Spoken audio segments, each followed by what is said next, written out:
happening. It's really happening. I'm standing in front of the class in no underwear. First question wins a prize.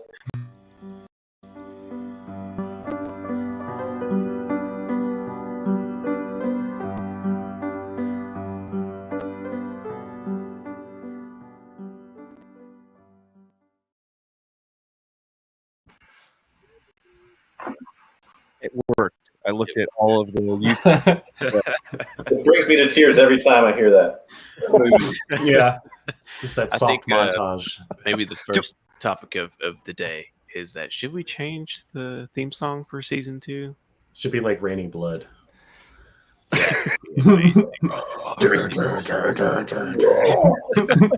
Our host, my co-host would quit. I think death Me? metal as our intro. Oh, man. I'm down. Shoot, man. All right, done. Death Right. metal for the intro, season 2. And that was murder on the wall. Maybe not straight up death metal. Maybe just something with it's not so churchy sounding. Maybe. Yeah, it is. It's pretty churchy sounding, but it has the privilege of being. We will never get sued for using that music either. That's I was gonna say that's like open source, right? Like you're good. It's from my band, like way You have a back. band? Nope, not anymore. I don't. What was the Way name of the back. band? Was that Nope. your sick piano lick for that song? That was when Curtis was emo. on your Yeah, guitar? Those are my emo days. That was his emo days when he had the. Let me see if I can emulate the emo Yeah, real fast. Hey, it's Hewlett. There you go. That's very Oh. Seattle, man. Like, You kind of look like you're from Seattle, dude. yeah, for sure. With the flannel Hell, on, especially. What? Pulling Really into flaming glory bohos. pulling it off. Yeah. So you're not gonna give us the band name, man? No way, not a chance. I bet there's stuff like floating around on SoundCloud or something. Mhm. Probably not. You There's know what? probably Though? a YouTube I video know from somebody those that'll six. know. It's not worth the risk. I know somebody that'll know it. Who? Jorge. Oh, he I'm gonna might. text him right now. Oh no. I'm just gonna come up with a ridiculous band name and assume that that's correct. Mhm. It's fine. Bleeding hearts and crying eyes. That was their B-side. Don't you mean first bleeding album. eyes and crying? Tears and mascara. Yeah, that's what it was back when I had That's like hair. a Tears for Fears cover band. Yeah. Well, anyway, we are. No, Curtis is. What? Did you ever wear eyeliner? No, never once. Girl jeans? Yes, Ah, all right. I appreciate your honesty, sir. I did. Story checks out. It's a man of I- integrity right there. I'm guilty of that. Live on Facebook and YouTube. Live on Facebook, I did wear girl jeans at one Yep. point in my life. Everyone was traumatized. So now Luke walked away. I'll go ahead and introduce our first live episode of the Panjwai Podcast with our new co-hosts, Tom Evans and Stuart Nincehelser. Who I don't know, the last 3 syllables are irrelevant. But they'll be our co-hosts for the live episode. So cool. If you watched episode 1, you saw how awesome they were. So I figure we keep bringing them back, and that way, if Luke or I can't show up, then they'll run the show Right into the ground. straight into the ground. The new goal of the live podcast is to find out your band name. Ooh, I mean, if you try hard enough, you're gonna find it. We have the power Hey, of the internet at our fingertips. we do, and it's like I said, the ties to my past still exist. I haven't cut them all off, so I'm sure you can find somebody that knows. But Do we some got digging later. Hewlett in the chat. We got Oh, no. former 3rd platoon leader AJ Caraway in the chat. Heyo. Hey. Who are we looking at? What was that? We got Hewlett and Caraway. Oh, really? Are they in the? They're on Facebook. Oh, Book of Faces. We have Tristan E on YouTube. Yeah, I don't know Tristan. Yeah, he hasn't responded to my welcome, but I'm sure he'll say hi. We have 19 new watchers. co-host. Interesting. Tom Evans and Stuart Nintz. Helser. Oh gosh, who's watching it on their screen? Not Yeah, I, I sir. don't know, Tristan. He hasn't responded to my. What is going on? I'm sure we'll say hi.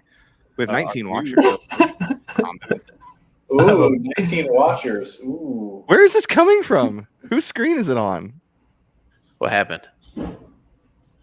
I'm lost in the sauce, man. I'm just here for color commentary. So. Perfect.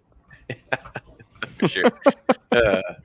All right, well, what do we want to start with? The whole point of this was to be a season end Q&A session. So, got some friends in the chat. Do you guys got any questions? Anybody want to hop on and ask us a question live? Because we got Tallman and Brent Buffington, Caraway, Hewlett. Tallman's in here? Tallman is in the house. Tall man. Oh, no. Tallman is here. Tallman, please come on here with us. Brandon Rudy's here. Fantastic. Rudy. Are there instructions on how that they can join us? Yes, if you would like to join us for a live questions, all you have to do is send an email to the panjwaipodcast@gmail.com, and we will send you the invite link. Oh, Ooh. fancy. Well. And if you act a fool, we'll kick your ass out. Except for Tallman. Then we're going to kick your ass. No, I was kidding. Dude, can somebody help me with this? It's the boy. I don't know. I don't think we can help ourselves. Oh, man. I keep getting jacked up because I'm switching over to Facebook. And I'm like, well, why is it so laggy? And then I realize it's because it's just a couple of seconds after. Oh, yeah. I gave There's up a on beat that. delay. Mm-hmm. Yeah, it's a couple seconds. Oh, and Potter's in here too. What's up, Man, Potter? everybody. Everybody's showing up. Hopefully I get an email here soon. Somebody wants to hop on and ask a question. Yeah. What if we just made up questions for them? Let's do it. Yeah. Tallman says, when I first got there, what'd you guys actually think about me? Aw, we were glad to see fresh meat. We were glad to see fresh meat. I remember Oh, Tallman, you never used a Mindheld before? Let me show you. Oh, perfect. See, when Tallman and Robert showed up, I was That's so fine. excited because I was like, great, there's new guys. I can hand them the mine detector. Yep. And Robert got didn't. loaded up with the saw, though. Yeah, he got the saw, and I never got to give up my mine detector. So I was a little bit disappointed. I actually thought about Robert's first firefight today because I was telling him like lay down some scunning, and he was like, "Where?" And I was just like, "Everywhere, son. You're in the bench now." Which one was that? Was that the day Prez got shot? The day Perez got hit, yeah. Yeah. Which I think would have been Tallman's first firefight too. Yeah. Yeah. Lots of scunnion to be had that day. There was Yes. much scunion was laid. Congratulations. Rich, I see your comments. There's somebody else watching on YouTube. Yeah, we got people. The boys on YouTube. Okay. All right, so I just posted our email address in the chat. If you want to join us on, send us an email. Otherwise, we're just going to talk about random stuff. Hewlett says I can ask the questions for him. So I think his question is like, Okay. why was our squad so amazing? And in comparison to all of the other squads in Afghanistan. You're in the That's a wrong good chat. question, Hewlett. I'm glad you put that forward. I think it really had to do with my desire to have crab legs and steak on Fridays, and having us all stick around for as many Fridays as possible, and always be back in time for chow on Fridays. That was really, I think, the cornerstone. The key to success. Yeah. Yeah, absolutely. So for your army leaders out there, crab legs on Fridays goes a long way. If they do, which I feel that I think I read something that they discontinued a lot of that as like a gross excess in spending, which might not be wrong. Yeah.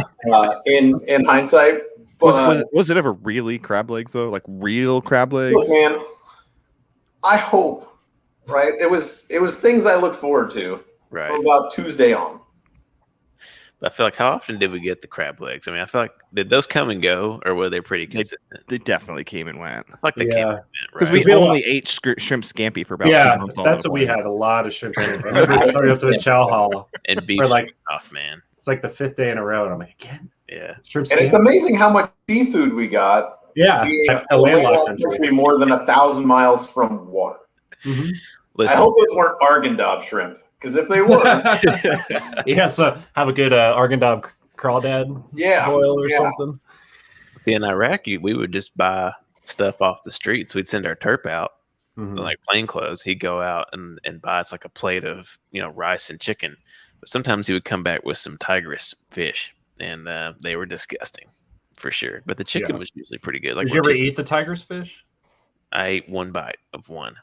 So we had a guy that ate the tiger's fish down at War Eagle, and he was like deathly ill for like 3 days. He was messed up. He was puking, pooping his pants, and he was bad, dude. We thought we were gonna have to send him to biop, dude, to go to the hospital.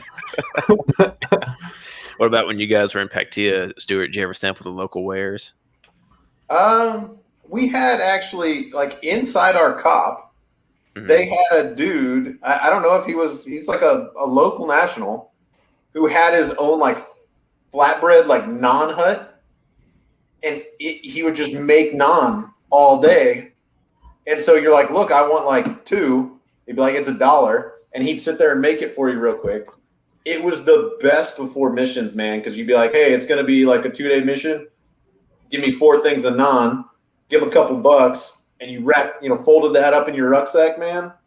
Yeah. Stuff was money. Yeah. Now, beyond that, no, I did not try much else. We did, however, get a hold of some goats and sheep from local herders when we were out on patrol bases and stuff. Cooking them over ammo cans and that kind of thing. So that could be cause of future health problems in the future. But right. It was the burn pits, really, and probably the black and yellow earplugs. So Yeah. Talk to Graham about that one. Contrasting that with the cheese and veggie omelet, like, hey man, give me the ammo can goat, right? Yeah. I feel like I have a pretty radical idea about a self-sustaining infantry platoon when they're at war. Instead of having to rely on, MREs that are $12 in the U.S. a piece, they'll tell them how much they cost when they get to a platoon in Afghanistan. Oh yeah. There's no reason that on Spare One Guard we couldn't have like a garden, had some goats. Like we could have fed ourselves. We could have like had mayors still out there tilling the soil. Farmer Coffey out there. How many acres of tillable soil we had to have had to feed 100 people? Dude, I feel like we had a little bit too many people. Let's see. I mean, this isn't like a all and done. This is a supplementary thing, because you're stimulating the local economy by buying their goats and their vegetables. We had, when we were at War Eagle, we actually had, even though it was a small, like very small JSS, like right on the banks of the Tigris, there was like a Iraqi army, like kind of diner. And it was a guy that was very loosely affiliated with the Iraqi army. And he ran this little like breakfast spot, and he would cook you eggs, some kind of weird spam stuff, and flatbread with like vegetables, like tomatoes and onions and stuff. Nice. And it would be $1. And he would give you a huge like styrofoam thing of that. So like we like barely ate at the chow hall once we found that guy. We always ate there. Yeah, that's the way to go for sure, man. Mm-hmm. Yeah. I remember the flatbread. We had flatbread a lot, and we would get the chickens every once in a while. One time I did get kebab off of a cart, and like it was very much like a mystery meat kind of situation. Oh yeah, it's not beef. Yeah, I don't even think it was goat. I honestly think it might have been donkey. I think it might have been rat. Yeah, man, sometimes just don't. That's dirty, man. Yeah, there were sometimes you'd go to those villages and they'd bring out a bunch of food to you, and it was always fantastic, with the exception of that time, as Boyce pointed out, Lieutenant Persons had to eat some yogurt that was probably milk the day before and was a little green and terrifying, which I believe he got pretty sick on that. But by and large, it was really good. But you didn't ask what it was. No. Which, I mean, I'm down to eat donkey. I'm down to eat whatever, man. I try anything at least once. If I like it, I'd eat it again. If I don't, I don't. And you guys are more knowledgeable about some of the geography, but there was that one village north of, is it Mosque? It was like out of the way, super friendly, and they would always like feed us. It was like an Afghan little water park. Like, oh man, it was amazing. It was like a hidden gem. Was it the And one? we never went there because they were super nice and loved us. Because they had no contact with like the green zones at all. They were in this like little tiny desert outcropping in between the Arghandab and the Panjwai valleys, and they're just like living their life. Yeah. They could go to the bazaar whenever they wanted. They had all kinds of sodas and licky chewies. They were friendly people. And I advocated to go to that town all the time, and it never happened. There was probably some like Taliban commander in there hanging out, you know. Oh, for sure. Oh yeah. Man, if he's gonna feed me like that, he can do whatever he wants. Like, you know. Hearts and minds goes both ways. Absolutely. Exactly. We're sitting there chomping down on some naan, and there's a little corliss, like, you know, tucked behind the wall. You know. But I remember believe Dan Baker is still bitter about that because I think he was on the trucks the first time we went there, and he was so mad that he didn't get to eat. And I apologize that I did not bring food back. Would have been rude to our hosts.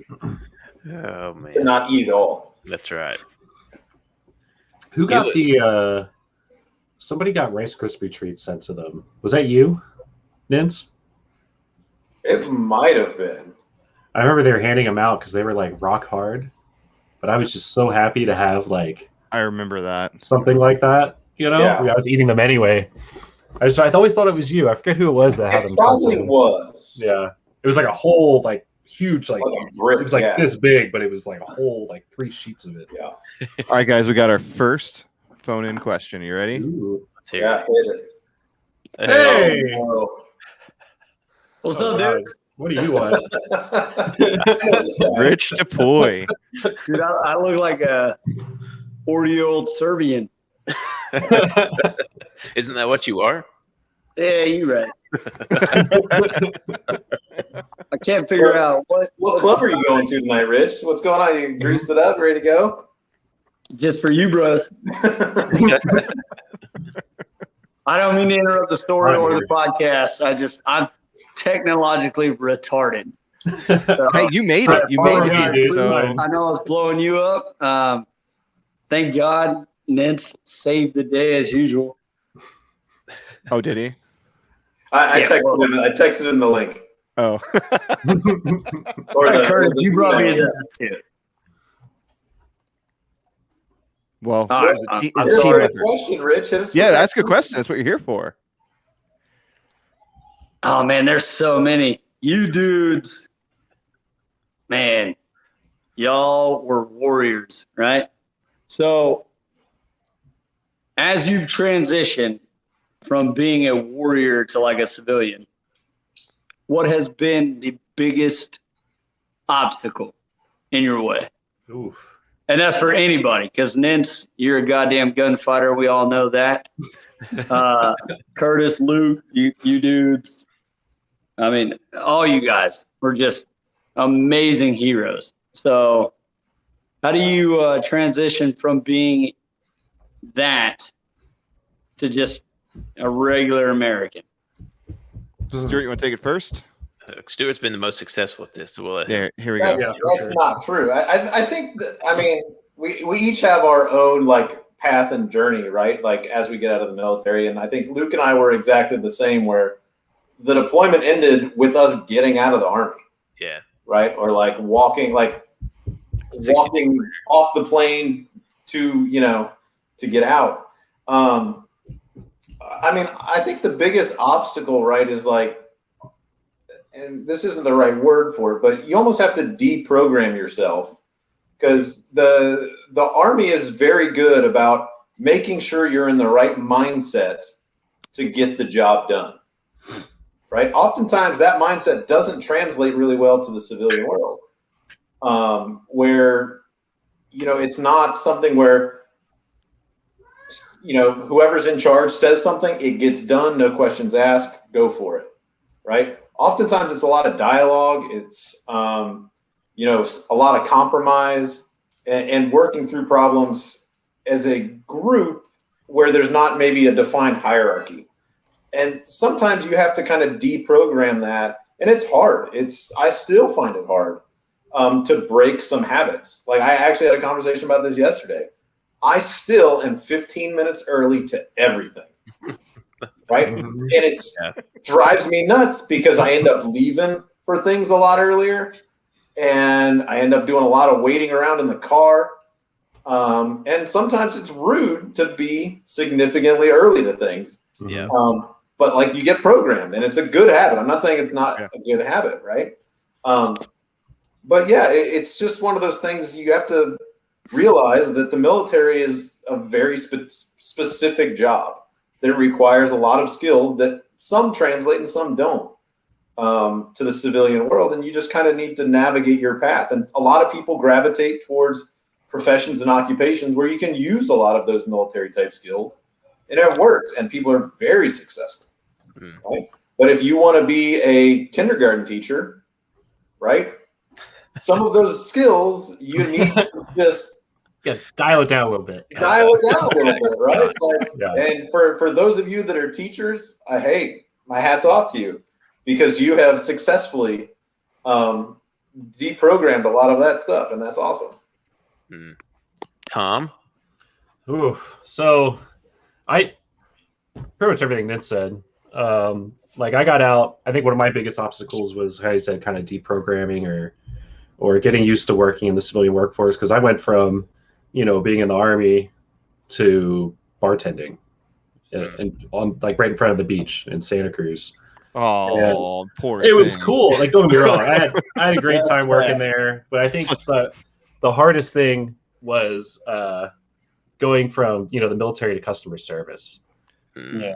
Especially being an NCO and especially having, a combat deployment and everything, you're kind of used to the things running a little differently, I guess, and maybe not taking as much heat, because you got to sit there and you'll have this, Karen berating you because her steak was medium instead of medium rare or something. And you got to learn to kind of just stuff it down and deal with it, I think I kind of had a hard time in the job field up until I started working for the Forest Service, because the Forest Service is more of kind of like it's a federal job. It's more, there's more structure to it. How Nitz said, the whole 15 minutes early thing, I have to do that for work. Like that's expected of me, working together as a team, working through all kinds of crap to try and accomplish the task, push yourself, you're literally smoked at the end of these incidents, or at least at the end of the day, if it's a multi-day, multi-month, fire. But I think what helped me was finding something that was a little bit more related to kind of like that military structure, but with about, I'd say about like half of the bullshit, because it's still a government. They still have their problems, but I think I just had to find something that I could kind of apply some of the skills I learned while I was in. And I've been fairly successful at work. I've been getting things done that I wanted to. I was able to get jobs that I wanted to. I mean, I just got a position up here in Bend, which is a really hard place to work. And I don't think I would have got it without the military or having the military experience. So I think it's just kind of all how you use it and how Ned said, what kind of jobs you apply to, whether it be a government job or a kindergarten teacher. You got to kind of decide which job field is right for you and how you can apply the skills that you learned into that job field to be successful. Nice. That's a fine answer, sir. Fine answer. I'll give my brief rundown, and then Curtis, you can give us your version. How's that sound? Works for me. And I want to hear Rich's too. Now, definitely. Sure. I think for me, transitioning was really easy, man. I fucking loved it because I was foaming at the mouth to get out of the Army. Yeah, you were. I remember. He threw a nuclear hand grenade over his back and just kept walking. He's like, I was like, fuck you. I'm out of here. And, I almost burned my bridges, but I'm glad I kept a few connections. But it was easy for me to do it because I was so eager to get out. But also, I went straight into school. So I went from, the structure of the military to the complete and total freedom of being in college. Then I went to school for the next 7 years, man. So it was all individual. It was all in my own mind. And I only had one responsibility every 16 weeks, which is to turn in a paper at the end of the semester. Mhm. So I had complete and total freedom, and I had my summers off and stuff like that to do whatever I wanted. And I was kind of joking with Leah today, actually, that this is I think I'm just now having to actually transition because I'm having to work now and things like that. So I didn't, I was able to go, the pendulum swung the other direction for me. And I had complete and total autonomy and freedom and agency for so long. And now I got to do everything under my own power for so long with such minimal structure that I really enjoyed that. And that's where I want to get back to versus the intensity of the military structure. So I guess my answer is I don't really know yet because now I'm working. I have a job. I have to work with people. I'm just like, fuck. Like I want to be back in school where I can do shit for myself, in my own mind. Yeah. But we'll see. Cool. All right. I guess it's my turn. So I guess there's two parts to my question. One is, so I went and I became a pilot after my time in the infantry. So I figured when I got out of the military, I'd just be a pilot. I figured transitioning would be that easy. Unfortunately, I was injured in an accident and I wasn't able to fly when I got out. So I kind of had to reinvent my resume. I had to try to translate all these skills that I had into something in the real world that I could do that I wouldn't hate. And that was really challenging to figure out what kind of industry that I could go into. And it did inevitably end up with me going back to school because I realized that the jobs that I wanted, I needed a little bit more education in. And simply being an officer in the Army, no, it doesn't qualify you to be a senior level manager in any company you want. It doesn't work that way. You still have to have civilian qualifications as well. So that was part of it, was kind of reinventing myself and setting myself up for success in a different way. But the other half of that was my first job out of the military was I worked for Amazon in our corporate offices. And you had to learn that the military way of doing things is a really bad way because the military is the most inefficient corporation on the planet. So like you can't take the lessons you learn from there. You have to try to take the good things from the Army, and there are good things, but you can't take everything because there's a reason that people always get out for 2 to 3 years. It's just a really inefficient organization. So you have to check yourself, be like, don't say this is how we did it in the Army or I learned this in the Army. It doesn't really matter. Take the good, leave the bad, move forward, and just look at it as an opportunity that you had and something that sets you up for success. But it's certainly not the answer to everything, because if Amazon was run by the same way the Army was, it'd be run into the ground. So, Rich, what do you got? Nothing, man. I'm so proud of all you dudes that have went through that and then figured out how to establish yourself in the civilian world, because it's not easy, man. And anybody that knows me knows I went through some dark times, bro. Like, it got rough for a while. But I think one of the biggest takeaways is the things that were expected of us and were expected of you guys, especially, because I'll be the first to say at Spurwingar, me and the snipers did not experience the day-to-day trauma that you dudes did. We experienced it in a different, like, psychological way, because we knew you bros were getting banged up on the ground, and there was very few times we could do anything about it. And me and Wilkes, we're still pretty close. We talk about it all the time. Minotaur down. There was a couple points in that gunfight that we thought we could have changed the course of that day, but we weren't really sure about the ORE at the time. And so we have these like weird, like oversight, Overwatch type deals that affect us, but nothing like what you bros had to go through in the Great Bros and on the ground with the IDs and that kind of stuff. So our view of Spurwingar is so different than you dudes that bang through every day. There is so much respect and admiration for you guys. And I mean, that was like my 6th deployment. And that was the most like violent.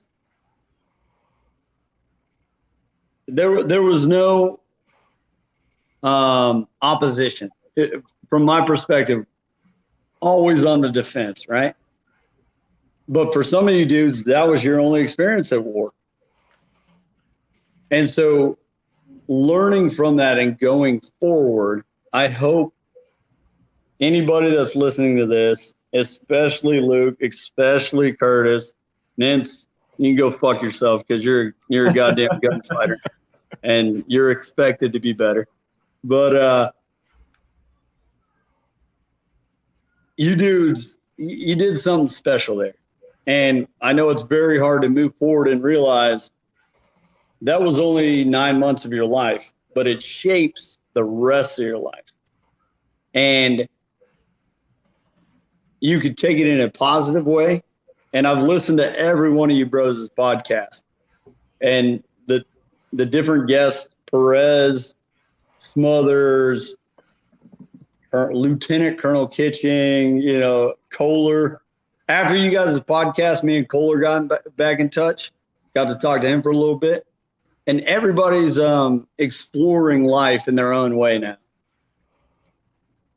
And everybody that was there, in my opinion, solely just my opinion, should take some extreme positivity from that, because that's a very rare ask for human beings. You're pitting human aggression against human aggression, right? The American government told us we should go and do this. And we're like, hell yeah, let's go and do this. But those people of that country, and I in no way, shape, or form is like defending the Taliban or Afghanistan or any of those motherfuckers, but they probably had a similar mindset. I need to stand my ground. I can respect that. Stand your ground. And they gave every bit of fight that you could expect.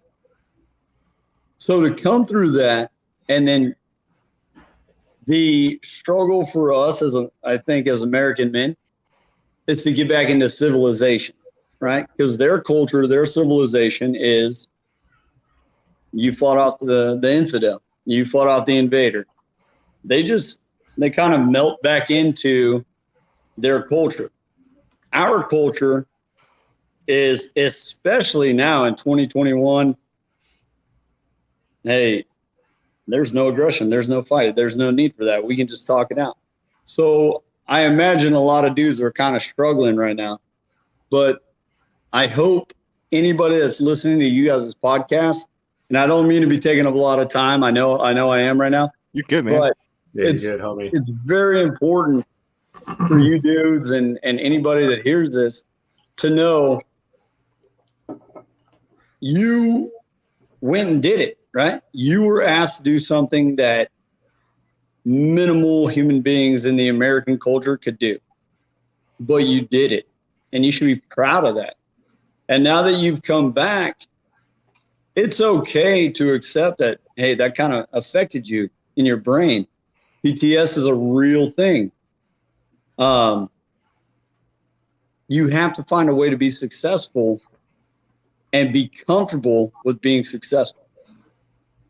There's a lot of guilt that gets carried away from Spurwingar. There's a lot of guilt that gets carried away from the Hindu Kush or any of the other deployments that people have been on.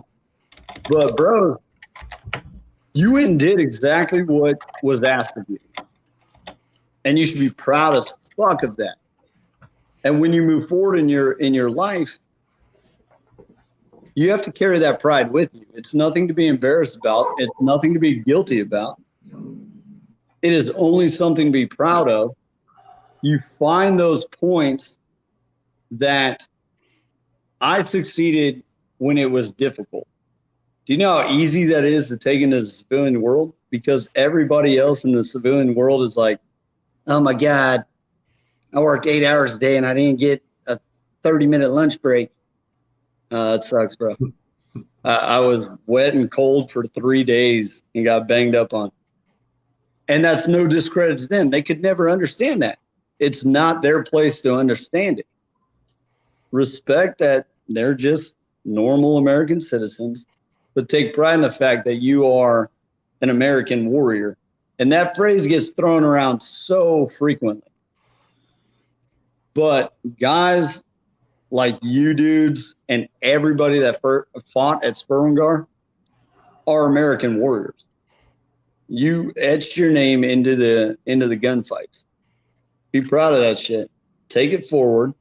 Figure out how you can transition that. It's going to affect your brain. It's going to affect your emotions. It's going to affect your day-to-day life. Some of you dudes are going to be physically affected, as we've seen on the podcast. But, hey, man, everybody's proud of you. And if they're not proud of you, then they go fuck themselves because they've never been put in that situation. Nice. So, give me on my soapbox, Nance. Thanks. Oh, wait, hold on a second. Hold on. No, wrong one. There we go. Well, hey, from a real point, I've been broken down, man. I was shit. You guys know I did 12 years in the military. I spent time in the Ranger Battalion as a sniper. Everybody thought, hey, that's what the cool guys do. I spent time on 3 Alpha, man. I was locked up in a psych ward for like 5 days. I didn't handle myself well at all coming back. I went through some dark years after 2012. I watched Swindle from a bird's eye view. I watched Jason. I watched that whole thing, Me and Wilkes, yeah. We went through some dark times, but there has to come a point where you remember who you are as a man that joined the infantry and joined to get that fight and say, I'm not going to get bogged down by this. This sucked. It affected me. But it's time. How long are you going to carry baggage, man? When you get to the end of a 12-mile ruck, you drop your ruck, right? You just put that shit behind you. That sucked. It hurt. Let me drop my ruck and move forward. It's the same thing with emotional baggage. And it's very hard for a lot of cats to understand these days. But PTS is going to be with you forever. What happened to us, to you dudes, especially on the ground, it changed the way your brain works, right? If you want to run a 5-miler in 40 minutes, you train to run a 5-mile in 40 minutes. Your body's not really built for that. You might run the first one in 50 minutes. Okay, I need to run and run and run. And then you get down to 40 minutes and down to 30 minutes and 38 minutes. You train your body. So now it's time to train your brain. This has happened to me. Okay? How do I train myself to get past it? Everybody listening to this, everybody that has been interviewed in the podcast has been trained to be successful in the Army mindset, in the military mindset. Now, how do you train yourself to push forward and be successful in life? You just train your brain. You got to retrain it. It's like a broken leg. You break your leg. What do you need? Convalesce for a few weeks, get that bone right, go back to like therapy, and then you're back to running 100%. Your brain's the same way. It's been broken. It's been beat. The human brain's not meant to see the worst in humanity. Humans killing humans, I don't care which government says it's good. That's not normal, man. That's not normal human nature. But we put ourselves through it, and we should be proud of it because it was the right thing to do. Yeah, for sure. Now it's time to just retrain our brain. Those things have happened. How do we fix this? How do we get healthy going forward? Yeah. And I don't think too many dudes that are struggling hear that message enough. I sure as fuck didn't hear it. I know I didn't hear it from the Army. I know I didn't hear it from my spiritual guidance. It came from other veterans that were like, look, man, we get it. Your shit's broke. Let's train to heal it. Just like we would a broken leg, a pulled muscle, a torn rotator cuff. You just train. Your brain's the most important thing to train, and a lot of dudes don't get it. I liked what you said about the ruck. That's a really good metaphor. You know, Yeah, I like that a lot. when the ruck march is over, put it down, move on. It's good, man. I'm really glad you hopped on with us, Rich. No, well, I appreciate again. I didn't mean to monopolize any of the time. Or No, you're good, man. man. You're good. You had a lot of really good things to say, and I don't know if you look at the Facebook comments, a lot of people, it really struck a chord with a lot of people. So I'm really glad you did. I barely am able to like figure out video. No, I haven't seen any comments because I don't know how that works. Well, when I'm you still stupid hop when it comes off to here, go check technology. it out. There's some good stuff in there, and you made it all the way onto a live stream on the internet. So I'd Yeah. say you have accomplished something this evening. You made progress As today. in usual, your Nince technical carries abilities. it's Nince. He carries me and I follow. I think this makes you an influencer now, Rich. I'm not positive on how that works. Oh but no, then I'm hanging up right now. I don't want to be in the All right, take it easy, Rich. It was an honor to have you on. Hey, Later, thank buddy. you guys so much for the opportunity. I really do appreciate it. I love what you guys are doing. I'm telling you what, I tell like Ranger buddies from the past about you dudes because I never even thought of the concept that everybody could be in the same fight, but see it from a different perspective. Sure. And you dudes have shown light on that in a way that I didn't even know was possible, but it is a great thing. So you dudes keep banging away. You have my 100% support. If there's anything I can do for you, any way I can continue to help the podcast, please let me know. I love you guys in a like dude way, not like a weird way. Well, it's okay if it is a weird way. It's fine. Yeah, that's fine. Sometimes I'm weird, so I'll take it. But keep Nince in the fucking circle because that dude we have all seen is the truth. all right, Rich, your checks. I wanted to embarrass him They're gonna get on suspicious this now. thing. Yeah. All right, take it easy, buddy. Be good, Rich. Later, buddy. All right. Rich was clearly That's a awesome. plan that I Love paid Rich. to get on here. Yeah, that was good. That was nice to have him on. Everybody get to see the old boy's face. Get to have a spiel. Yeah. And And with that being said, we got another one coming here soon. I gotta send him the link. So Tagging on, I see Mike in the chat made a good point that really tags in with what Rich was saying, right? That it's really hard times, right? We all went through it. Everybody in Panjwai, like it was not pleasant. And you can learn a lot about yourself. And I think we all did. I did. Oh, yeah. Right?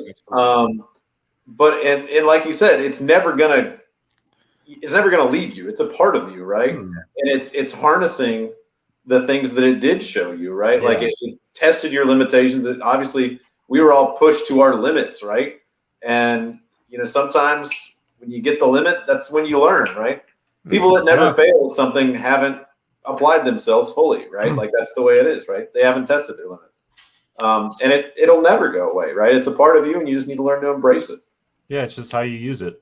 It's always good. At least me personally, I always look back when I'm having a rough day, and I just think about all that stuff. I just think about Spurgar and Panjwai in general, and I'm like, oh, I've done way harder shit than this. I can keep going.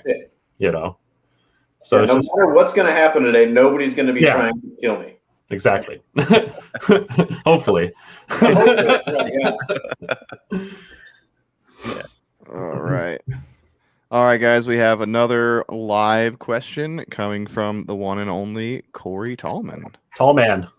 Oh, What's up, dude? Oh, what's up? How are y'all?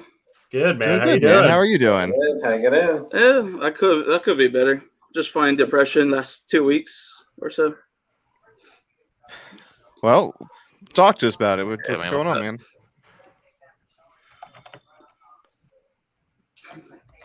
What's up? Oh, No, you know, not You much. hear me? Yeah, we got you. We got You talk to us. What's going on? Just fighting depression last 2 weeks. You talking to somebody about that? You getting some help? Oh yeah. Good. Since I work in corrections, I've been talking to other correction officers because they do with pretty much the same thing. Sure. We would definitely would encourage you to go talk to a psychologist or a psychiatrist and go see a mental health professional. There's no shame in that, man. I see one every week, so it helps me a lot. Yeah, and I absolutely think Curtis is correct here. Like all of us have dealt with some kind of mental issues, right?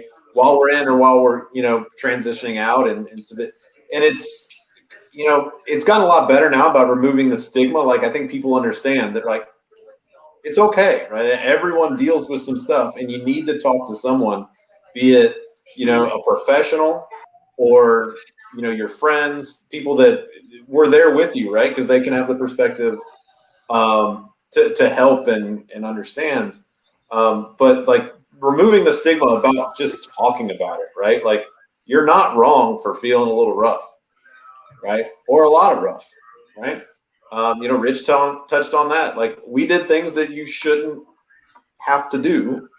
But it's, what we signed up for. It's what was asked of us and we did it.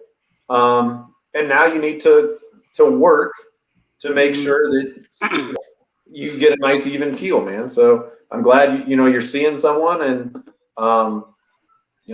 hopefully it's working out for you. And if it's not, there's a lot of other avenues that I think any one of us would help you pursue as well, right? Because it's the fight doesn't end once we get out, right? The brotherhood doesn't end when you get out. And you can contact any of us anytime, man. Absolutely Anytime. And that goes for everybody listening, right? Like if I know you, if I don't, man, shoot me a line.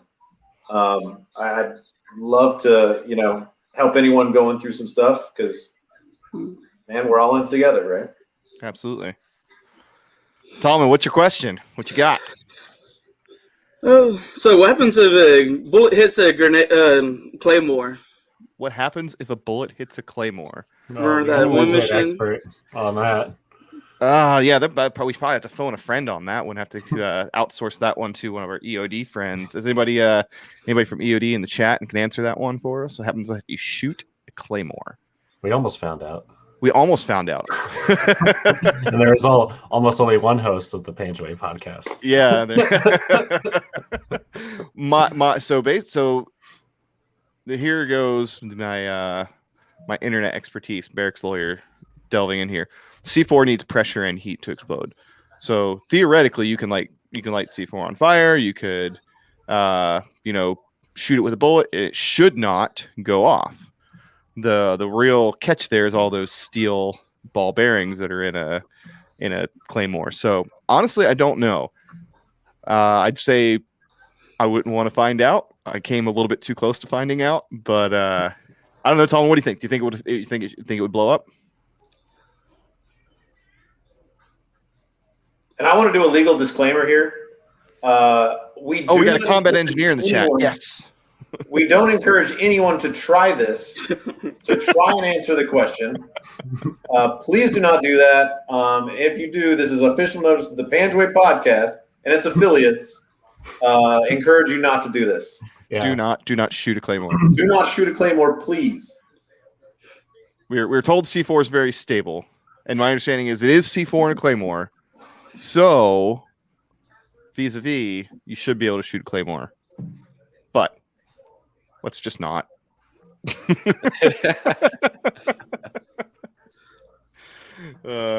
What else you got, Tom? I'm going to give you a second question because I wasn't able to answer that one very good. Remember that one mission that we were on where I was the pointman and you were the second guy and Robin was the third?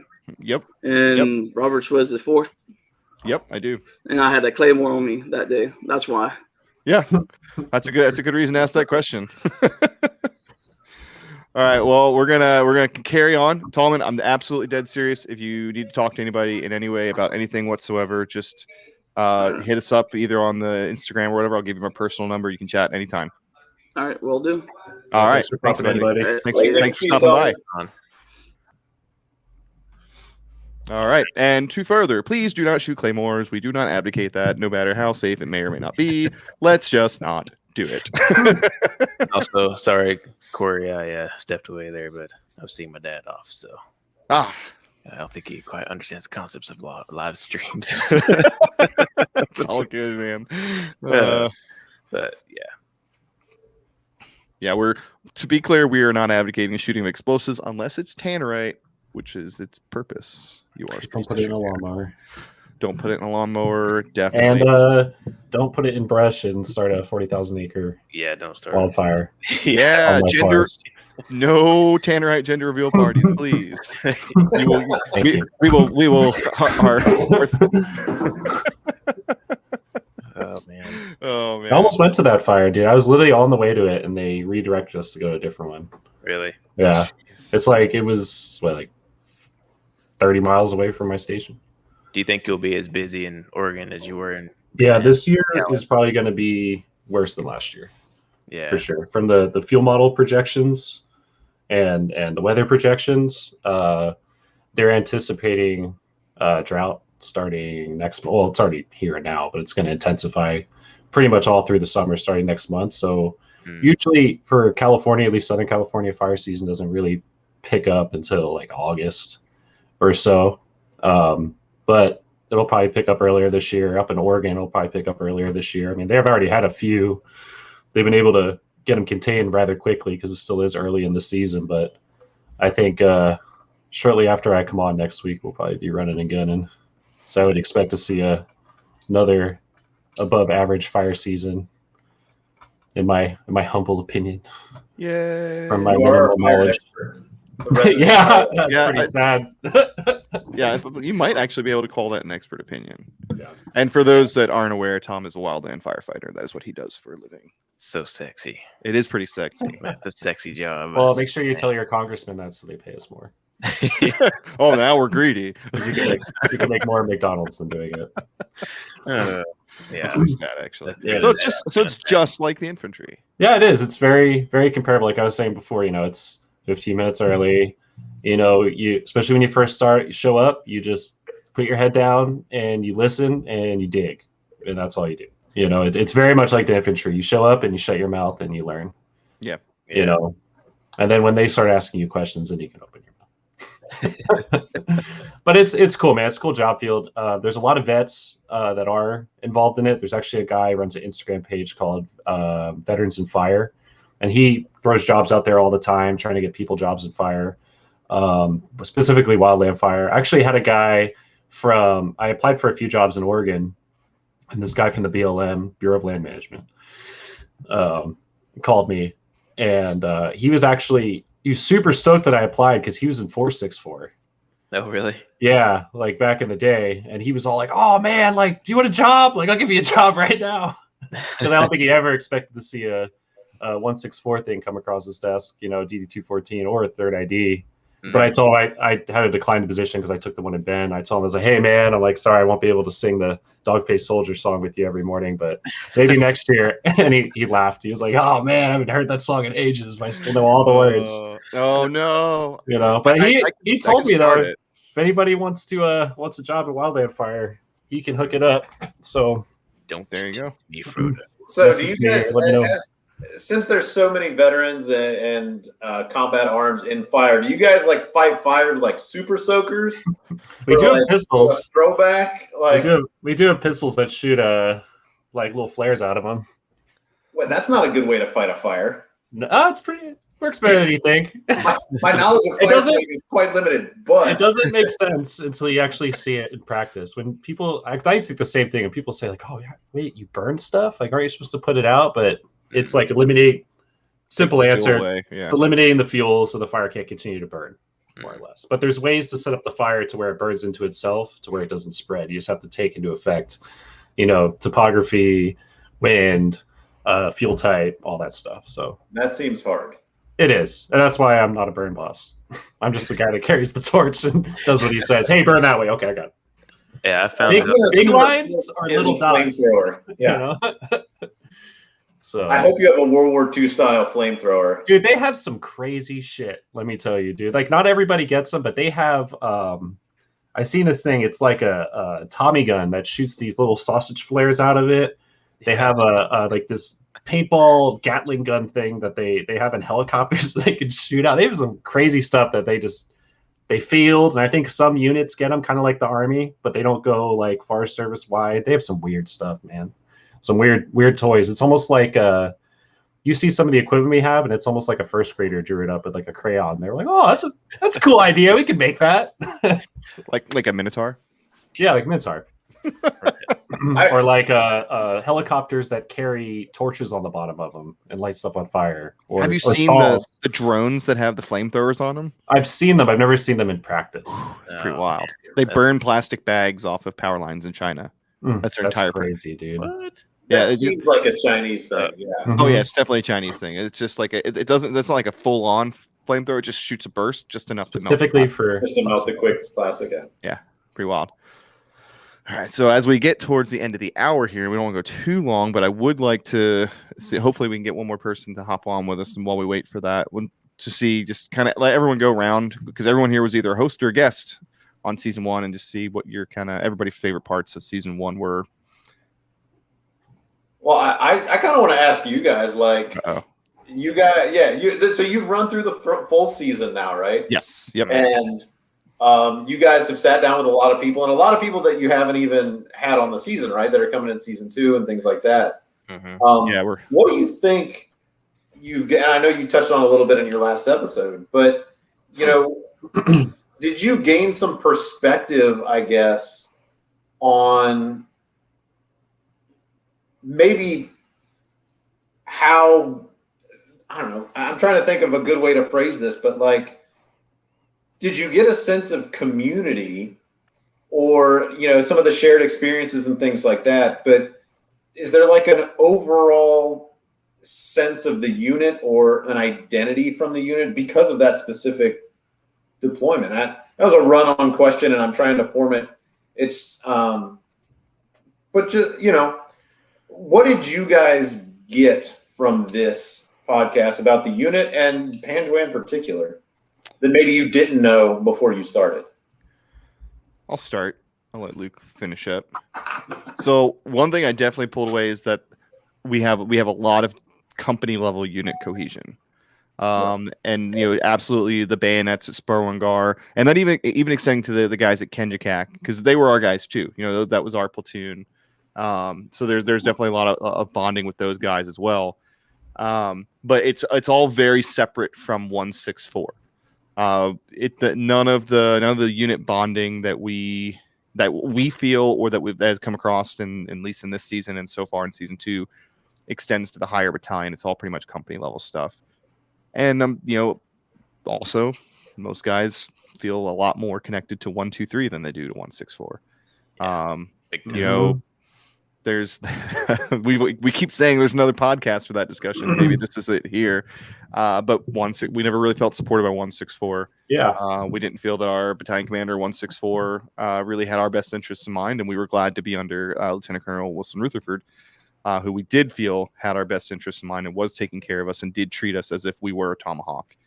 So that was my takeaway, was that we felt more part of 123, and that there's a lot of company level unit pride in Bayonet Company 164, but very little battalion affiliation with 164. What would you think, Luke?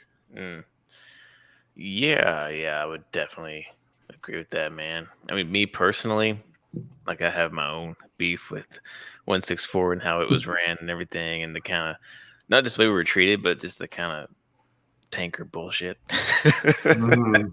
Sure. Yeah. The dick measure and then all that stuff that went on. But yeah, as a unit, that's a good question, Stuart. I think one of the things that has been revealing to me is just how unique the deployment was to that 2-hour unit. And I think it's a general shared experience across 123, especially as you go out to the Horn. And the kind of fighting it was, and the particular kind of tactics that we had to use, and the role of the IED and how we worked with that and how we worked against it and all that stuff. But I think the thing that's really struck me doing the podcast and in that specific context, just how much of an ask it was for us to be there and for Kitching to fucking push us out there every single day. And I mean, when I'm sitting across the table from Brian Kitching and he says, that's one of the most violent deployments of his career. And when Rich Depew jumps on here and says it's one of the most violent deployments of his career, these are people who deployed multiple times. And when they say stuff like that, you're like, okay, it was unique. I'm not saying it was like the shit. We were taking beaches of Normandy or anything, but it was just that it was a unique time and space to be in Afghanistan. And I think the unit didn't quite understand that at the time. At least I didn't. And I feel like that's maybe a general shared experience too. Maybe, I don't know. I think so. I mean, I think our inexperience is responsible for that. I mean, we're so young. We had maybe a dozen CIBs, an entire company of infantrymen, and a couple fake ones. A couple fake ones. But and you made a really good point. The shared experience of everyone who was in Panjwai at that time. Panjwai, Zari, Arghandab, that whole green zone of Kandahar was just on fire from the moment. From before, obviously, but from the moment the Canadians handed over to U.S. forces in 2011, all the way up until we turned it over, it was hot. It was very bad, and it didn't matter where you were, whether you were in Mushan, Cop Lion, Spurwangar, Kenjikek, Shoja, Zari, Arghandab. Everyone experienced minor variations of the exact same fight. Helmand, same thing. It was a relatively unknown and a really, really violent fight, on par with a lot of the bigger fights in the War on Terror, for sure. You know what really really highlights that, how we all kind of had shared experiences in that area, is that the Memories of Kandahar Instagram page. Have you seen that? Yeah. That's just seeing those pictures, and even though you look at it and you're like, is that 164? Yeah. But it's it's another unit doing the exact same thing, and it's just crazy how so many people can have that shared experience, spread out over 2 or 3 districts, and it all looks the same. It was the same fight. Mm-hmm. So it's cool. It's been cool, having people come listen to our stories and stuff, and having people listen to you guys on the podcast, from different units, and they can sit there and be like, damn, yeah, it's exactly how it was where we were at. Holy shit. I mean, we just did a pre-interview with the guy who was at Mushan right before we hopped on here, because we're going to be recording his episode for season 2. And he was like, the way he was talking about it, it's like, yeah, that's exactly what we were doing there. Of course, they was all in the Horn of Panjwai, but I mean, literally the exact same shit that we were having. Yeah. Like he was talking about mental attrition, and he was talking about, just getting fucked up by IEDs and what that did to the ranks and different leaders they had. And, it was very, very much the same thing. So I think that provided a different kind of connection for pretty much anybody. I think that's why the podcast, when we initially announced it, started getting people from all over the place that we didn't really expect. I think 30% of our listenership's in Canada, these are just things I didn't really anticipate. So I think it speaks to the power of that place, that it's drawn all these people. Because if we had been there as long as we had been in the Korengal or in Paktia or wherever, it would have the same amount of cultural prevalence in the veteran community as those places do. Yeah. But we were there for such a short amount of time that there's just a select few people who actually got to go there, at least on the American side. Yeah. So I'm definitely looking forward to some of the conversations you guys have from the Canadian point of view. Same. Yeah. I'm really looking forward to that. So for the Canadian listeners, I can't wait. And I thank you again for the hockey equipment. Can't wait to hear what your experience is all about. On the boot. All the boot. Can't wait to hear it. So sorry. Well, we got Chance stoked. Burles. Chance Burles will be our first Canadian guest. We have his interview coming up here soon, so I know he's in the chat, so he'll appreciate the shout out. But yeah, we got that coming here soon. And yeah, he said it forged a generation of Canadian warriors. It really did. That was their first real fight since like World War II, where they were entrenched and they were holding ground and they were owning things. So yeah, those guys fought really, really hard, and it's culturally really, really important to those guys. All right, we got a live question from Dustin Kramer. All right, Dustin, welcome to the chat. How are you guys doing? What's going on, man? Oh, we're doing good, man. So you had a question about how we did some stuff with the Gustav. What you got? So when I was the Gustav AG, we had 4 rounds in our medium ruck, and I just kind of want to know how you guys spaced out on patrol doing that kind of stuff.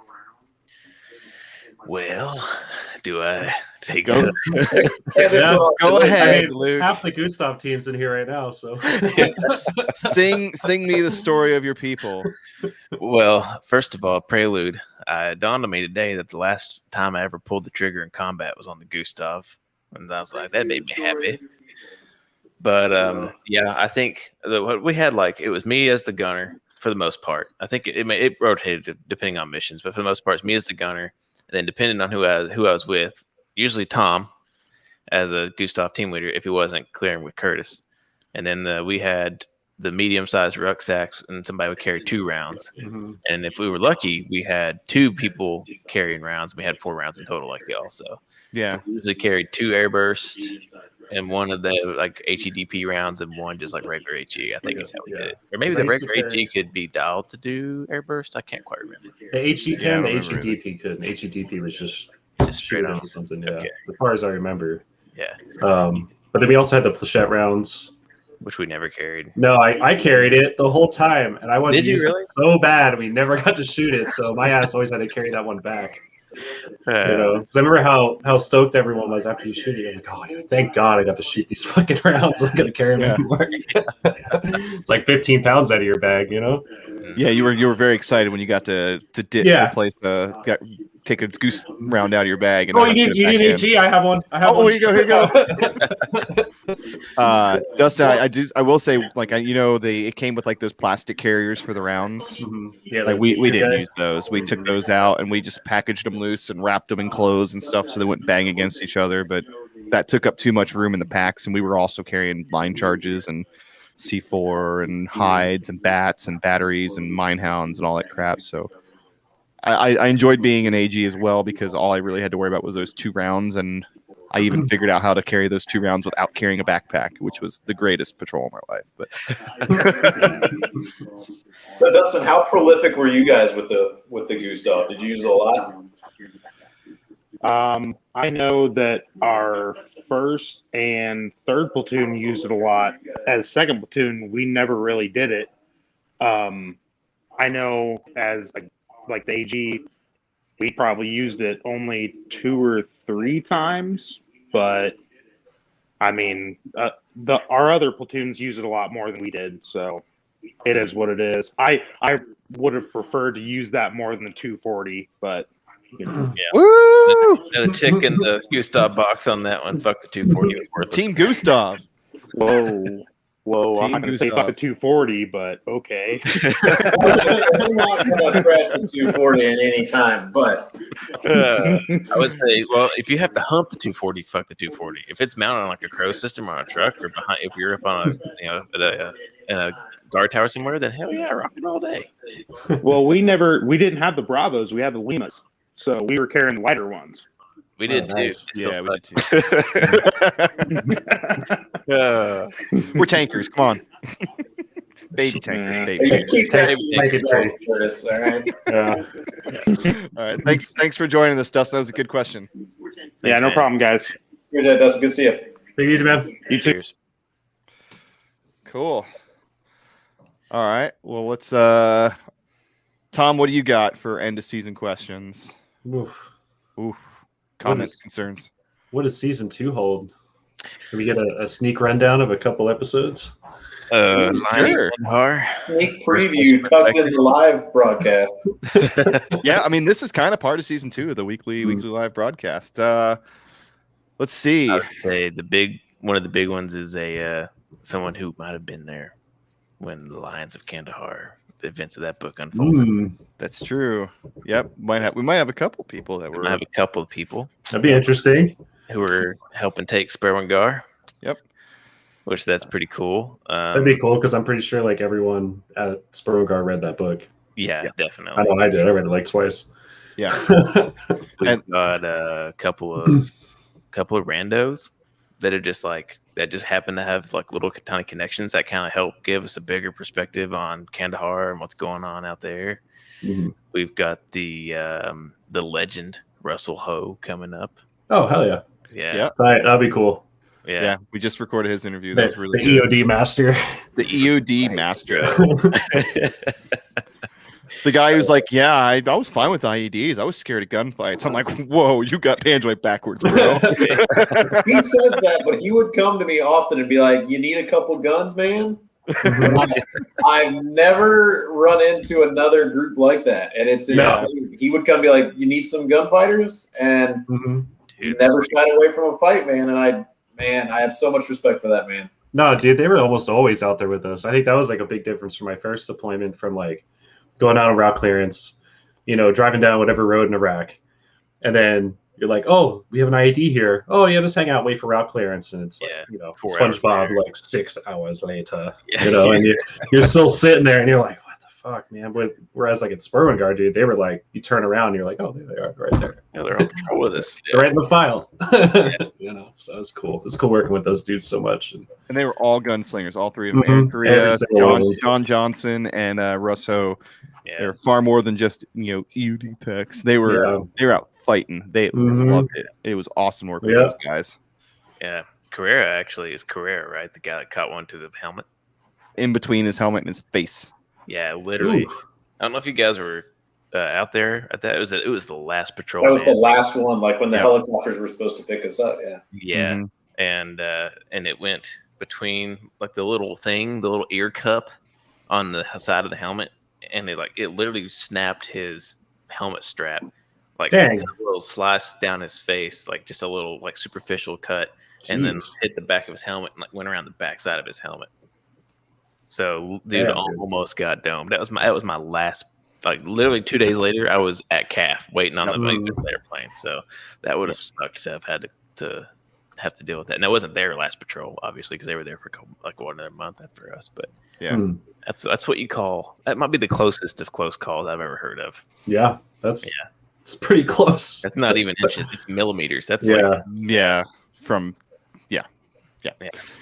So we got Russ Ho, and honestly, I guess we can. It's all recorded, and so far it looks pretty good. So we can say we have James Alexander and Brandon Chong joining us, and they were in Robert Bale's squad when Robert Bales walked off his post at VSP Belambie in Panjwai in March of 2012 and committed a massacre of Afghan civilians in Panjwai. So we're going to hear from them, their perspective, being on the ground when that was happening, being at the VSP, knowing Bales leading up to the incident, their involvement in the investigation and how it all turned out, and some really, really interesting insights as to what happened and what has and has not been reported.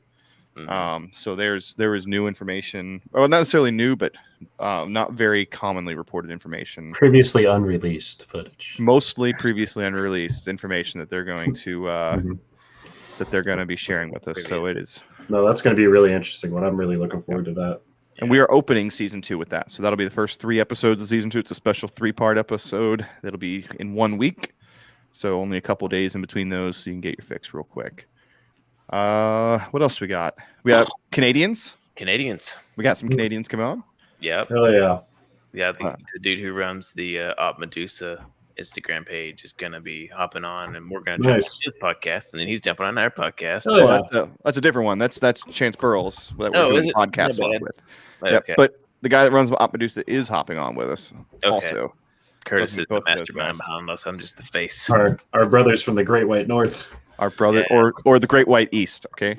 Yeah, for some of us. If you guys need a French interpreter, I volunteered my services. Yeah, we don't talk to French Canadians. That's the rule.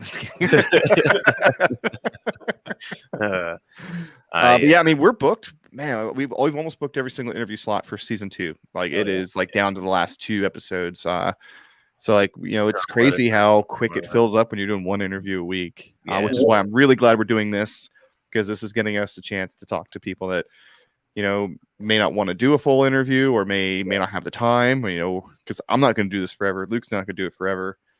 So we're going to get some more stories and viewpoints in here. So if you had, in a perfect world, putting it out into the ether, if you could get like one dream guest, think as big as you want. James Ott. James Ott. Because he's turned us down and he says that He did. he said Oh. he said I'm not the person to be on a podcast, but I appreciate what you guys are doing, and if you need So me, let me know. we need to get the colonel in charge. Yeah, order Exert him. a little pressure. I'm not sure who the colonel is of that. Is it battalion? He's Yeah, in it's 2-7. 2-7. Yeah, he's a 2-7. mile dude. Alright, so in it. Those I of you in should probably 2-7. influence him as a former cotton baler myself. Yeah. You need to do this for the cotton balers. Sergeant Major out. Sergeant Major. All the Yeah. young cotton balers out there looking up to you. They need to know the gritty Yeah. coffee drinking machine that Mhm. James Ott was in the fields of Panjwai. They need to know you're not just the guy who makes them pick up cigarette butts. Yeah. pick up sticks in the woods. Yeah. Yeah. But Every time I walk into a Wawa, I think of that man. no, man. Yeah. I need to stop getting a Wawa mug. Absolutely. I'll tell you what, man. When I saw that, I was like, "Oh shit!" Like you're Home. from. Yeah. Yeah. Yeah. That's Like, I right. never expect to see a Wawa mug in Panjwai. Panjwai. Yeah. Right. Curtis, what would be your guest that you'd like to have on? I really hope that just General Abrams will join us. 4-star General Abrams, commander of U.S. Forces Korea.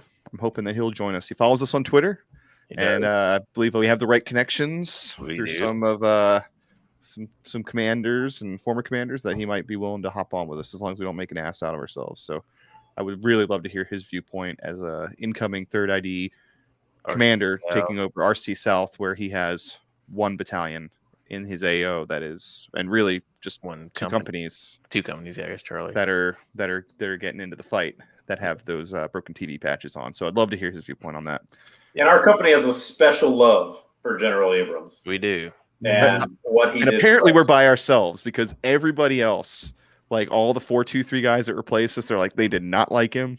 But I think because we were his We were boys, Golden boys, man. we got our milk and we got our grenades. Yeah. And we have and that's another season 2 preview. We get more insight on how the milk arrived. Ooh, We have ooh. some inside stories on that scoop from the logisticians. from the logisticians. Never have I made it been happen. so excited for shelf-stable milk than the summer in Panjwai. I was more excited for the grenades that came with the milk. Personally, That's true. The grenades, but the milk. the milk was great. I think I was more excited. I would have liked for some variation in the Otis Spunkmeyer muffins. Oh, the spunk muffins. Yeah. Mhm. I feel like all we had was like blueberry. No, it was like that. It was a red one. It's a cranberry. The strawberry shortcake, man. Strawberry shortcake. That's what it Yeah, was. that was good. So, well, actually, I have one memory from Iraq that I'll always cherish, which was they had these honey buns, man. Yeah, I remember the honey buns. We got Dude. them too. They were, just, they were Oh, in they were- plastic wrapping. There was no logo on it. Like there was Mm-hmm. no indication of where they came from. They were the best honey buns I've ever had in my life. I think it's When I because they go were on- sitting in the heat and they were all nice and sticky. Exactly, and dude. I'd go on chewy. guard.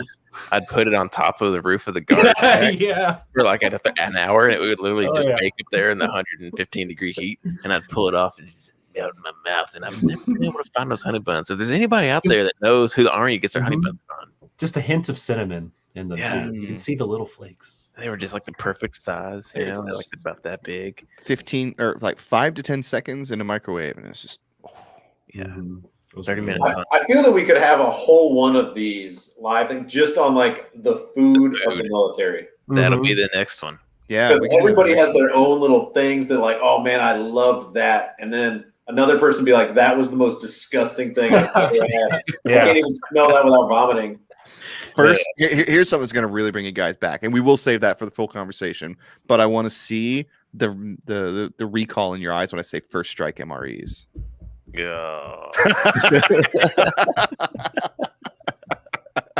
Man, the first strikes. Oh god.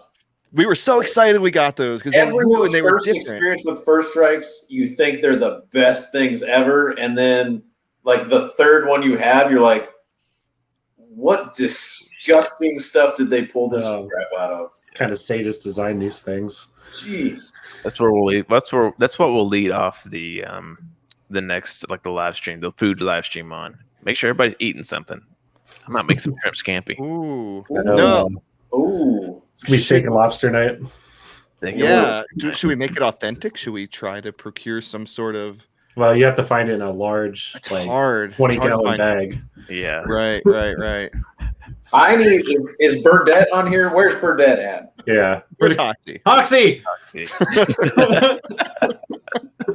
Burdette, I would love. I want you guys to get them on there. I would love to know the secrets of the chefs of Sperwingar. But you know what though, dude? Because they used to cook us fresh food there sometimes too. I Hoxie and them would be in there. Adore the both Yeah. of them. They were the Because best they cooks I busted ever their had ass. in the army, ever, hands down. Best cook. Well, we had remember we'd be leaving out on a patrol in the morning. We get fresh egg omelets Yeah. made for us. Are you They would kidding get up me? at like 3 a.m. and make us eggs. Yeah. Because they just knew we were going out. You know, like, oh, don't worry about it. And they were always a call away. You could call the Mhm. talk and like let them know, hey, we're coming in late, and they would have it Yeah. for you. Yeah. Mhm. And that is an underrated thing. Mhm. Oh yeah, that big time. keeps people moving and motivated. Mhm. Because there's nothing more you wanted to get done with a mission at 10 o'clock at night and have to eat an MRE for dinner. Yeah. When everybody else is like, oh man, it was like this delicious. They made a special lasagna. They're like dying of fire. And they'd be sure to let you know if you came in at 10 Mhm. o'clock. You better believe second and third platoon like, man, you missed the best dinner ever. Mm-hmm. And all our cooks had their cabs. And we did it too. I mean, yeah, of course. We're gonna let you know if you missed out. We got motherfucked on Thanksgiving dinner. Was it Thanksgiving? Where we Now, came well, we did a in? platoon dinner one time. That was really good. Was that out back by the grill? Who is a renowned chef. Yeah. Yeah, Wilkins. Yeah. Yeah, he Yeah. prepared some lobster tails for us Mhm. and missed that one. steak. Yep. We had like a big platoon like morale meal. It was great. It Oh, was that the one behind the building? Oh yeah, I was there for that. Yeah, I remember that. Fun fact: myself and Matthew Pfeiffer, which we have to get on this. Yes. We went to his restaurant in Washington D.C. Yeah. on Pennsylvania Avenue, not even 2 blocks away from the White House, and we ate like kings. It was glorious. Nice. I spent a lot of money, and it was heavily discounted, and it was a lot of money. that was not the restaurant that you go to, and you are planning to spend less than $300. Dang. Ooh. It was, But yeah, he was, man. he was cooking in Savannah too when he was still in, wasn't he? Working on he's He is moonlighting a at trained and Alligator Soul, right? very outstanding chef. Outstanding chef, yeah, and everything we had, he made. It was. He's like, oh, if you look over there, if you watch those stairs, you'll see, the president or the vice president go up there from time to time. I'm like, what? That's crazy. Like, yeah, all the time. He's like, all the time. That is one of the more rewarding things, having been out now for a little bit, is seeing all the different places that people have gone Absolutely. and how, they have great success in all kinds of different things. Like, it's so rewarding, and, it gives me so much joy, that everyone didn't like dwell on past glories and things like that. It's, using your skills and what you've learned to, succeed in all kinds of different things. Mhm. It's just, We got oh the man, whole so great. spectrum. We have lawyers, we have Chinese scholars, we have firefighters, pilots, we have multiple pilots actually. Eric Boyce and Adam Urey both got their pilot's licenses too. You name it. We have all kinds State Department employees. We've done everything. I have to say though, Luke was like by far, probably as far as career wise, like the most interesting that I've ever met. Especially because we used to in Afghanistan we call him Boomhauer. Yeah. Like, oh man. But then you're like, yo, let me hear some Mandarin, bro. And he would just like fresh, crisp, like perfect accent Mandarin. Then go back to, oh man, how's that, dude? Oh man. No, not quite. My man, Interesting journey, man. very bad. But I am personally, my favorite thing about this whole process is that Luke Coffey's professional career currently is as a podcast success coordinator. that's where that Chinese degree will get you. Podcast success coordinator. That's just your cover job. We all know it. Yeah. Yeah, speaking of cover jobs, State Department. You look like every CIA guy from like those 80s movies. You just need some aviator sunglasses. I do. Right. Oh man. I would say that right now I'm in a holding pattern. That would be where I'm at. I'm actually, like I was joking earlier, I'm finally having the transition out of the military. Yeah. and have to like do real life stuff instead of being in school. But my ass is gonna get back to school as quick as possible. I joke that I still haven't figured out what I want to do when I grow up. Well, you got out. You got what, a master's degree, and then you got your law degree. You ran out of schools to go to. Mm-hmm. Man, you want to go to Yale, dude? Like, just round it out. Just go get an MBA. Why not? Come on now. Get your doctorate. I mean, Just go get an MBA. Oh yeah, doc. Yeah. There you go. Get your master's in French. mm-hmm. Yeah, And a PhD in French literature. you're There you halfway go. there. I just told you how rough of a time I had with French. You just today. told us you passed. That's what I heard. Yeah. No, that's not true. That is not, I did not pass. You completed the I assignment. am sufficiently learned reading of French. Are you gonna be studying when you come out here? I will actually, Yeah. but because it's on West Coast time, I am going to start class at like 5 a.m. Oh, you do class while you're here? Yeah, and Oh, then damn. you can't take time off. Yeah, Well, hopefully, I have internet. That's When- dangerous. So when hey, you, I'll tether my phone, man. It'll Yeah. work. I've done worse. do you know when you're gonna be leaving, like the U.S., Stuart? Roughly October. If you can talk about it, I guess. Oh yeah, that's fine. Okay. Roughly October. So before October, you need to come up here. By then, the lake house will be done, and we'll Absolutely. get some others up. And sorry, whoever's watching, but I'm only inviting a couple people because I don't want people swinging off the fucking. Oh no, channel. don't worry. They got their own little reunion going on. They just decided to tell me about today. So Hey, it all just came together. It was all last Yeah, night. it's definitely an impromptu thing. The was table all- captain is it was- I making didn't his hear Yeah. shit about it. It's the I didn't hear table shit captain. about it. yeah, I know, only right? Table Yeah. captain. Yep. They only told So- certain people too. All we said was for one person, hey, like, you're bored, dude, come out. Come hang out for spring break. And then it turned into, I think I could do that. And then this person was like, yeah, I could do that. I'll look at tickets right now. And then it turned into like 6 people. Yeah, So. nice. That's fun. Open. Awesome. Can always talk about this more. who else is in the east, the southeast?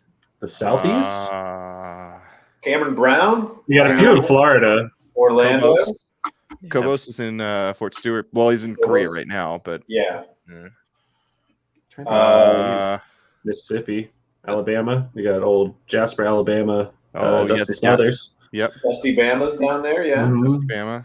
Bama. Good day. Bunch of people in Texas. Yeah, a lot of people in Texas. Mhm. Texas is a haul from here, though. I think everybody's pretty shocked on over. I mean, we even had people living in Europe at one point. Mhm. Yeah. Well, Well, in 2022, summer of 2022, this is the place to end our live stream right here. Yeah. Summer of 2022, we're gonna have the 10-year Panjwai Bravo Company reunion. So more to come on that. Yep. We're working it. You guys want to do that in West Africa, or how do you want to do this? Yeah, dude. Yeah, West Africa. Nice central location for Airbnbs are everyone. real cheap. I promise. Yeah. How about flights? Listen, I mean, there's boats. Well, how good is your connection with the Dutch consulate? That's the real question. Because if it's not good, then we can't do it. It's the Danish consulate. The Danish consulate. Okay. Danish consulate. Danish. Okay. Well, we can't make any promises till you get to establish good trade relations with the Danish. That might be it. That might be a hindrance. I think Mauritania's out then, but Maybe we need to bounce a little south, maybe to like Senegal or something. all right. Well, not thank Chad. you. If any of you following up on world events, the president of Chad was killed by rebel forces. But yeah, fun fact: look up country of Chad. Good times. Shit's going down. Shit's going down. All right. Well, we're going down because it's late on the East Coast, and we've been yabbering for an hour and a half. Boys, So really appreciate you coming on, helping us out with this thing, because I ain't Yeah. going to do it every week, and someone. But really appreciate it. Glad for you folks that got to cycle through and question and talk and yak a little bit. We'll see. We'll think about your food questions for the next one. yeah, food questions. Want to make an Afghan cookbook? Fuck yeah. Ooh. What recipes did you make with MREs and first strikes? Oh God. Oh. Matter of All fact, right. I'll save it for the next time. I got the first story on the food podcast. Perfect. All right. Perfect. All right. Panjwai Gentlemen, Podcast it's been a live. pleasure. Good to go. All right. Later, guys. Be good. Later. And how do I do this?